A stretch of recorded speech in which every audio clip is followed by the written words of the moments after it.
द्रौपदी ने 5 पतियों के साथ कैसे बनाए थे संबंध, अर्जुन को मिली थी तब सजा। नमस्कार दोस्तों, मैं आरती गुप्ता, आपका मेरे चैनल में स्वागत है। द्रौपदी भारत की प्रथम महिला थी जिसके 5 पति थे, या वो 5 पुरुषों के साथ रमण करती थी। लेकिन सबसे बड़ा सवाल यह है कि आज के लोग ये समझते हैं कि द्रौपदी ने विवाह तो सिर्फ अर्जुन से ही किया था, तो क्या उसका रिश्ता सभी के साथ नहीं था? पांडव को 12 वर्ष का वनवास और 1 वर्ष का अज्ञातवास मिला था। इस दौरान 5 पांडव एक कुम्हार के घर में रहा करते थे और भिक्षाटन के माध्यम से अपना जीवन यापन करते थे। ऐसे में भिक्षाटन के दौरान उन्हें द्रौपदी के स्वयंवर की सूचना मिली। यह यंत्र में बहुत बड़ी सी मछली घूम रही थी। उसकी आँख में तीर मारना था और वो भी तेल पात्र में उसकी परछाई देखकर। यह भी एक नहीं, पूरे 5 तीर मारना था। अर्जुन ने यह प्रतियोगिता जीत ली। तब जरासंध, शल्य, शिशुपाल और दुर्योधन, दुशासन आदि कौरव भी उपस्थित थे।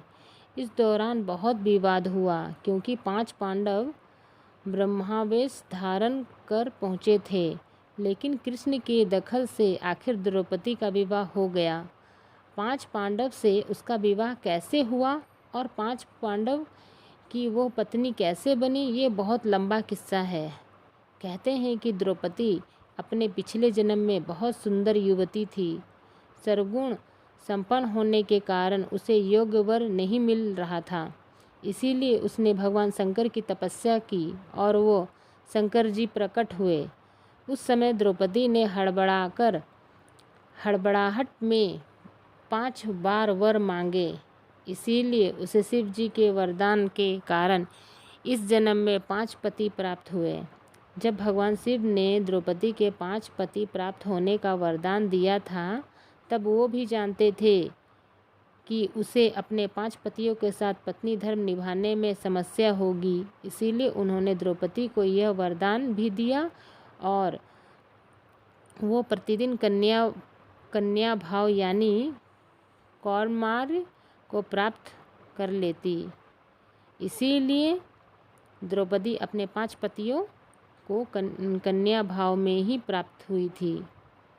हालांकि कहा जाता है कि संतान को जन्म देने के लिए भगवान श्री कृष्ण ने उसे सुझाव दिया था कि हर साल वो पांडव में से किसी एक के साथ ही समय व्यतीत करे। साथ ही जिस समय वो अपने कक्ष में रहे किसी एक पांडव के साथ हो तो उनके कक्ष में कोई और पांडव प्रवेश न करे। यदि कोई पांडव ऐसा गलती से भी कर लेता है तो उसे 1 वर्ष का देश निकाला भुगतान होगा। माना जाता है कि द्रौपदी, जो 5 पांडवों की पत्नी थी, 1 साल के समय अंतराल के लिए हर पांडव के साथ रहती थी। उस समय किसी दूसरे पांडव को द्रौपदी का आवास में घुसने की अनुमति नहीं थी। इस नियम को तोड़ने वाले को 1 साल तक देश से बाहर रहने का दंड था। एक बार यह दंड अर्जुन को भुगतना पड़ा था। अर्जुन और द्रौपदी की 1 वर्ष की अवधि अभी अभी समाप्त हुई थी और द्रौपदी युधिष्ठिर के साथ 1 वर्ष का समय शुरू हुआ था।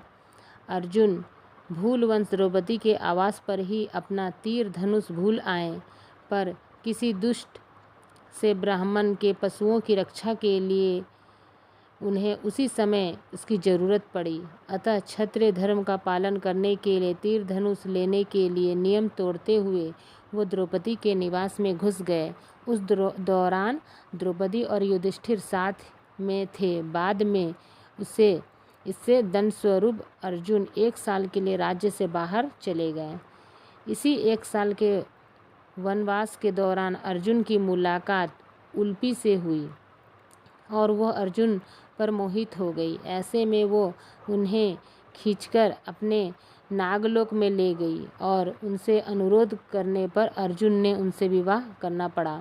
कहते हैं कि दोनों 1 वर्ष तक साथ रहें अर्जुन और नागकन्या उल्पी के मिलन से अर्जुन को एक वीरवार पुत्र मिला जिसका नाम इरावान रखा गया। द्रौपदी के 5 पुत्र थे। द्रौपदी ने एक एक वर्ष के अंतराल से 5 पांडवों के एक एक पुत्र को जन्म दिया था, लेकिन दुर्भाग्य की इन 5 पुत्रों को अश्वत्थामा ने मार दिया। अब हमारा वीडियो समाप्त होता है। Thank you for watching. इसी तरह मेरे चैनल बने रहे, लाइक एंड सब्सक्राइब करें ताकि मैं इसी तरह से अच्छी वीडियो लेकर आ सकूँ। Thank you.